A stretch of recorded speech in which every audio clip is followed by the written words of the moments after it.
بسم اللہ الرحمن الرحیم۔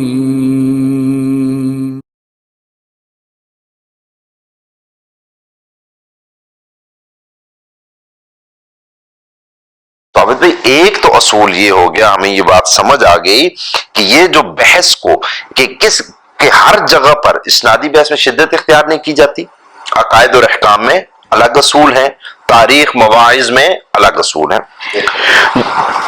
دوسری چیز ہمیں یہ سمجھ آ گئی کہ اگر سند ضعیف ہو جائے تو اس کا مطلب یہ نہیں ہوتا کہ اس کے متن اب قابل احتجاج نہیں رہتا، بلکہ اس کا متن قابل احتجاج رہتا ہے اگر اس علماء نے، اس فن کے ماہرین نے اس کے متن کو قبول کیا ہو، قرائن ہو تو اس متن کو قبول کیا جا سکتا ہے ایون اس کی سند ضعیف ہو۔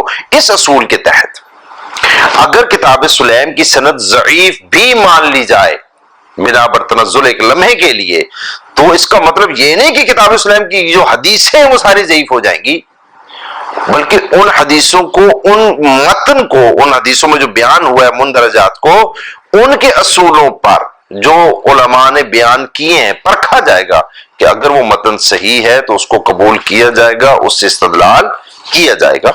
اس کی بحث آتی ہے کہ ہم متن کو کیسے پرکھیں گے، تو ایک اصول کیا ہے متن کو پرکھنے کا؟ مثلا ایک چیز ہے ضعیف سند سے آپ کے پاس آ گئی ہے لیکن اس کا متن جب آپ نے دیکھا وہ قرآن کے مطابق تھا مثلا، یا دیگر جو آپ کے ہاں صحیح احادیث تھیں، صحیح اسناد سے حدیث آئی ہوئی تھیں، ان کے مطابق ہو گیا اس کا متن، آپ کے مسلمات کے مطابق ہو گیا، عقل سلیمہ کے مطابق ہو گیا، آپ کے اجماع کے مطابق ہو گیا، تو آپ نے اس متن کو قبول کر لیا اگر اس کی سند ضعیف بھی ہے، کیونکہ دوسری جگہ اس کے قرائن موجود ہیں۔ دوسرا کیا ہوتا ہے؟ تعدد طرق، کہ اگر ایک روایت آپ کے پاس آئی وہ ضعیف آ گئی، اس کی سند ضعیف ہے، لیکن مختلف طرق سے وہ ایک ہی متن آپ کے پاس آیا، اگرچہ وہ سارے طرق میں ضعف پایا جاتا تھا، تو اس کو کہتے ہیں تعدد طرق، زیادہ طرق جمع ہو جانا، اس کی وجہ سے بھی روایت کو تقویت مل جاتی ہے، وہ روایت قبول ہو جاتی ہے۔ میں اس کے لیے آپ کو ایک مثال دے دیتا ہوں یہاں پہ، یہ میرے سامنے کتاب ہے اثبات فضائل الزہرا سلام اللہ علیہ آیت اللہ سید ہاشم ہاشمی صاحب کی ہے، سید سبتین صاحب نے اس کا ترجمہ کیا ہے، 89 نمبر اس کا صفحہ ہے۔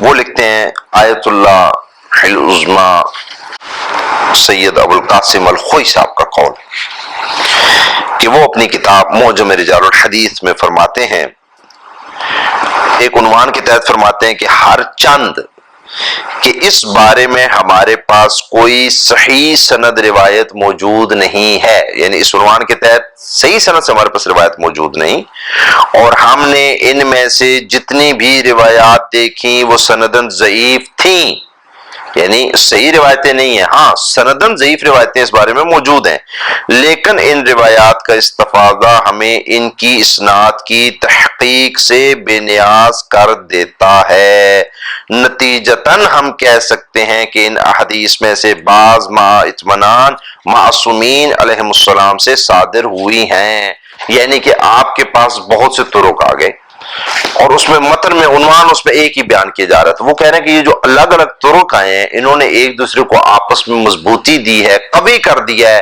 لہذا ہمیں اطمینان ہو جاتا ہے کہ ہاں واقعی یہ بات صحیح ہوگی تعدد طرق کی وجہ سے۔ اب یہ ایسا کہ یہ شیعہ نے اصول دیے، یہ آیت اللہ آصف محسنی صاحب نے بھی اصول اختیار کیا، مشرہ میں اختیار کیا ہے، اپنی کتاب معجم احادیث المعتبرہ میں اختیار کیا ہے، دیگر کتب میں۔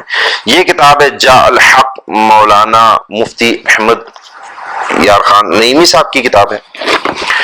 اب ایسا نہیں کہ وہ صرف شیعہ کا اصول میں نے بتا دیا، بلکہ یہ اصول اہل سنت میں بھی پایا جاتا ہے۔ صفحہ نمبر 480 پر وہ فرماتے ہیں، قاعدہ نمبر 4 کے تحت وہ فرماتے ہیں کہ حسب ذیل چیزوں سے حدیث ضعیف حسن بن جاتی ہے، یعنی حدیث ہے ضعیف لیکن حسن بن جاتی ہے۔ کیسے؟ دو یا زیادہ سندوں سے روایت ہو جانا، اگرچہ وہ سب اسنادیں ضعیف ہوں، یعنی اگر ایک حدیث چند ضعیف روایتوں سے مروی ہو جائے تو اب وہ ضعیف نہ رہی بلکہ حسن بن گئی، یعنی آپ کے پاس دو یا دو سے زیادہ روایتیں آئیں، اگرچہ سب کی سندیں ضعیف تھیں لیکن اس کو آپ کیا کہیں گے؟ وہ حسن درجے کی روایت بن جائے گی۔ وہ فرماتے ہیں کہ یہ میں کوئی اکیلا نہیں کہہ رہا، میرا اپنا قول نہیں ہے۔ نیچے انہوں نے پھر حاشیے میں نیچے یعنی بریکٹ میں جا کر حوالہ جات لکھے کہ یہ کس کس نے کیا یہ قول ہے، کس کس نے اس کو اختیار کیا ہے۔ وہ فرماتے ہیں یعنی مرقات کا حوالہ دیا اور مقدمہ مشکات شریف، موضوعات کبیر، رسالہ اصول الحدیث للجرجانی، اور یہ اس قسم کے انہوں نے پھر مزید حوالہ جات دے دیے ہیں۔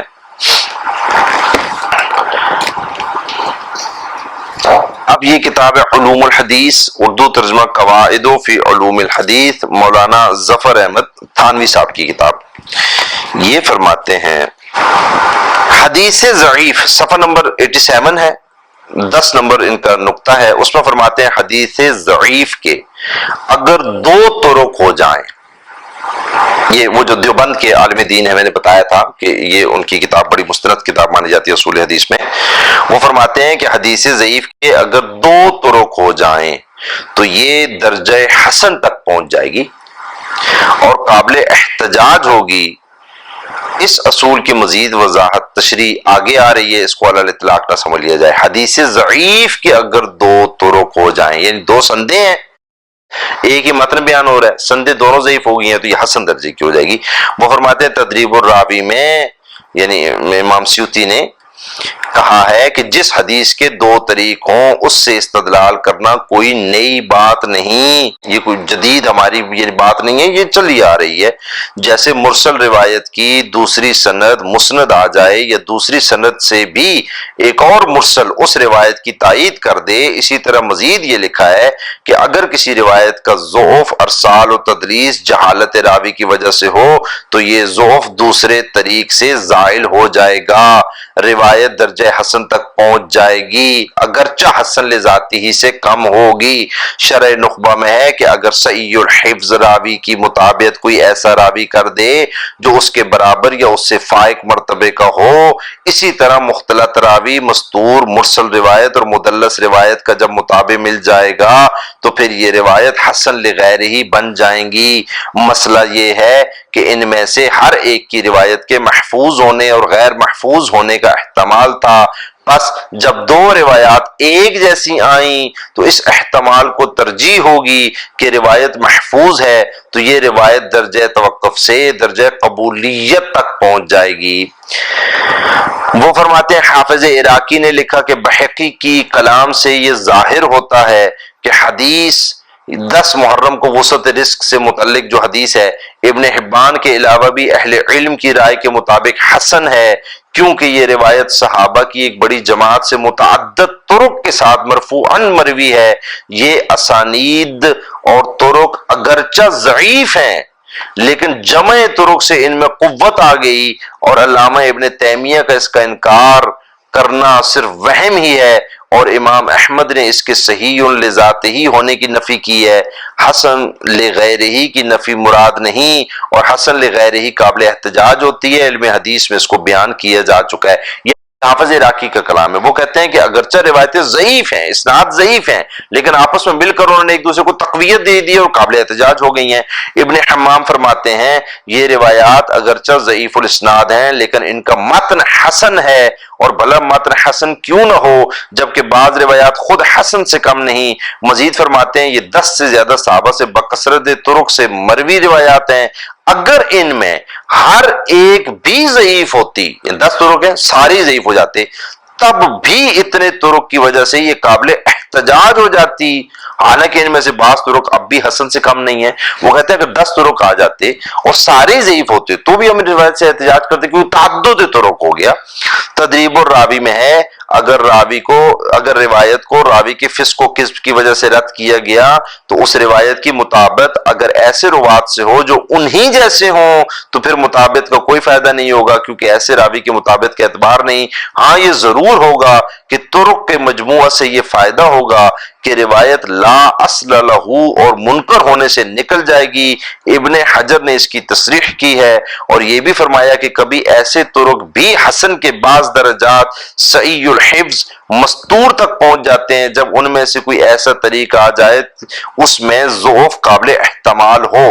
علامہ شورانی فرماتے ہیں کہ حدیث ضعیف کے طرق جب بکثرت ہوں تو محدثین جمہور اس سے استدلال کرتے ہیں. یہ یعنی کسی ایک دو عالم کا قول نہیں، وہ کہتے ہیں جمہور کا یہی نظریہ رہا ہے. متعدد طرق ہو جاتے ہیں، تعدد طرق کی وجہ سے ایک روایت کو قبول کر لیا جاتا ہے اگرچہ سارے ضعیف ہوتے ہیں، اور پھر اس کو کبھی صحیح کبھی حسن کے ساتھ ملا دیتے ہیں. ضعیف کی یہ قسم سنن کبریٰ بہقی میں بکثرت موجود ہے. اس کتاب کا مقصد ہی یہی ہے کہ ائمہ اور ان کے تلامذہ کے اقوال کے لیے دلائل مہیا کیے جائیں. چنانچہ جب بہقی کو صحیح اور حسن روایت نہیں ملتی تو ضعیف کو بکثرت طرق سے لے آتے ہیں اور فرماتے ہیں کہ بعض طرق بعض کو تقویت دے رہے ہیں. آگے وہ لکھتے ہیں فائدہ ان بریکٹ میں کہ محشی نے یہی مضمون علامہ سبکی، ابن صلاح اور ابن کثیر سے بھی نقل کیا ہے. یعنی یہ کسی ایک بندے کا قول نہیں ہے بلکہ سارے محدثین یہ بات کہہ رہے ہیں. اب ہم آتے ہیں اہل حدیث کی طرف.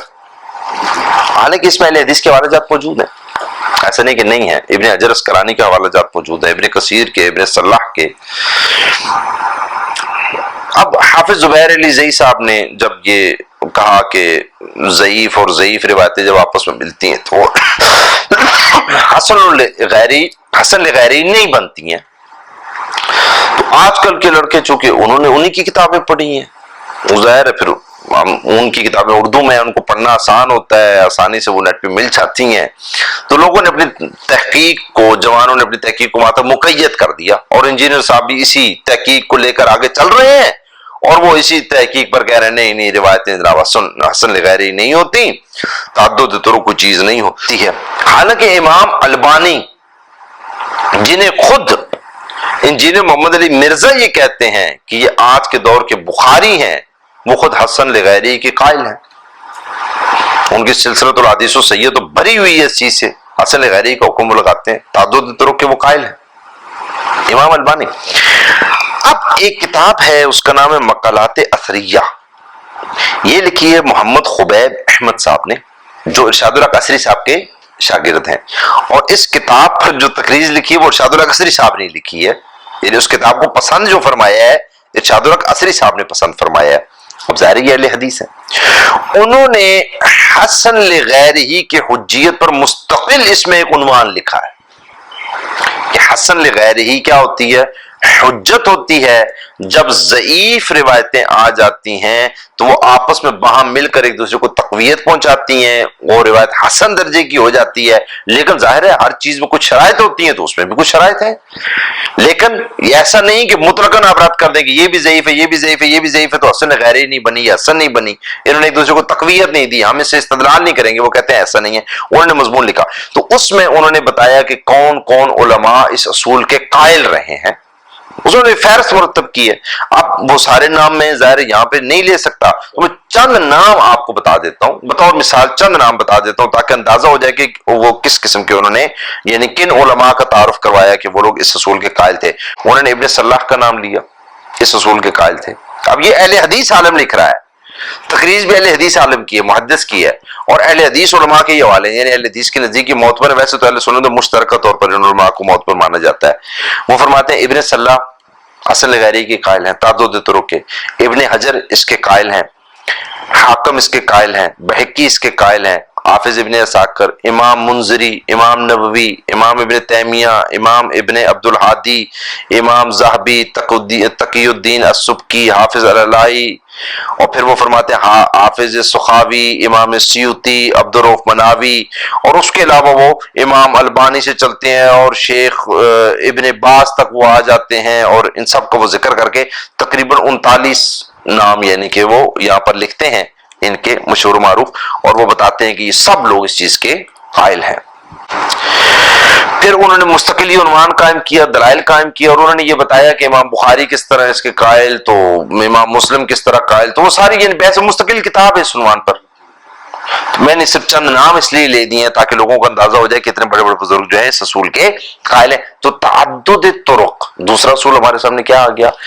ایک یہ ہے کہ سند جب ضعیف ہو جائے تو ایسا نہیں کہ روایت ضعیف ہو جاتی ہے. مثلا اگر کتاب سلیم کی سند کو ضعیف بھی مانتا ہے تو لازم نہیں کہ اس کو متن سارا ضعیف ہو جائے گا، نہیں، اس متن کو اپنے اصول پہ پرکھا جائے گا. اور دوسرا کیا ہے کہ اگر کتاب سلیم کی سند بنا پر تنزل ہم کہتے ہیں ضعیف ہو گئی ہے، اب اس کے متن کو کیسے پرکھا جائے گا کہ اس کے اندر جو کچھ بیان ہوا آیا وہ تعدد طرق سے تو بیان نہیں ہوا. یعنی اگر تو وہی متن صحیح و سند روایات میں بیان ہوا تو وہ ویسے صحیح و غیر ہی ہو گئی، پھر تو مسئلہ ہی کوئی نہیں. لیکن اگر وہ متن دیگر روایات میں بیان ہوا اور وہ روایتیں بھی ضعیف تھیں، یعنی ایک بندہ اس روایت کو بھی ضعیف مان رہا ہے، وہ کہہ رہا ہے کہ ابان کی وجہ سے ضعیف مان رہا ہوں، یہی روایت 2-3 مقامات پر اور راویوں سے بیان ہوئی، وہ کہتا ہے ان میں بھی ضعف پایا جاتا ہے، تو پھر یہ آپس میں مل کے تعدد طرق کی وجہ سے کیا بن جائے گی؟ حسن درجے کی بن جائیں گی، پھر بھی قابل احتجاج رہ جائے گی. ہاں اپنی شرائط کے ساتھ، ظاہر اگر ان میں وہ شرائط نہیں پائی جاتی کہ جس کی وجہ سے ایک روایت قابل احتجاج نہیں ہوتی، تو ظاہر اس کو ترک کیا جائے گا. وہ تو صحیح سند کی روایت ہو تو اس کو بھی ترک کر دیا جاتا ہے. اس میں بھی شرائط ہے کہ صحیح سند روایت کو بھی آپ نے قبول کرنا ہے تو وہ قرآن کے خلاف نہیں ہونی چاہیے، عقل سلیمہ کے خلاف نہیں ہونی چاہیے، مسلمات اجماع کے خلاف نہیں ہوتی وہ روایت، ظاہر ہے. تو بہرحال اس میں تطبیق دی جاتی ہے، یہ تردید کی جاتی ہے. تو یہ تعدد طرق کی وجہ سے بھی ہم کتاب سلیم کو دیکھیں گے کہ جو کچھ کتاب سلیم میں بیان ہوا، آیا یہ باقی کتب میں صحیح اسناد سے بیان ہوا؟ نمبر 1. اگر بیان ہوا تو کتاب سلیم کی سند اگر ضعیف بھی ہے تو وہ حدیثیں سارے صحیح بن جائیں گی جو صحیح سند سے بیان ہوئی ہیں. اگر صحیح سند سے نہیں لیکن ایسی روایتیں بیان ہوئی جو بہت سے یعنی طرق کے ساتھ بیان ہوئی، اگرچہ وہ سندن ضعیف ہی تھے، تو اب یہ حسن درجے کی روایتیں بن جائیں گی. یعنی اب کتاب سلیم کو اگر کوئی ضعیف بھی مانتا ہے ابان کی وجہ سے، اور اس کے متن کے اندر کچھ روایتیں ایسی ہیں جو دیگر کتب میں پائی جاتی ہیں، اگرچہ وہ ان کی بھی سند ضعیف ہو جائے، تو اب یہ متن حسن لغیر ہی بن جائے گا. یعنی اگر ابان کو آپ ضعیف مانتے ہیں تو بھی یہ کتاب صحیح لغیر ہی بھی ہو سکتی ہے، حسن لغیر ہی بھی ہو سکتی ہے، اور اس میں ایسی چیزیں بھی موجود ہیں کہ جس میں سندی بحث کرنے کی آپ کو ضرورت ہی نہیں رہتی.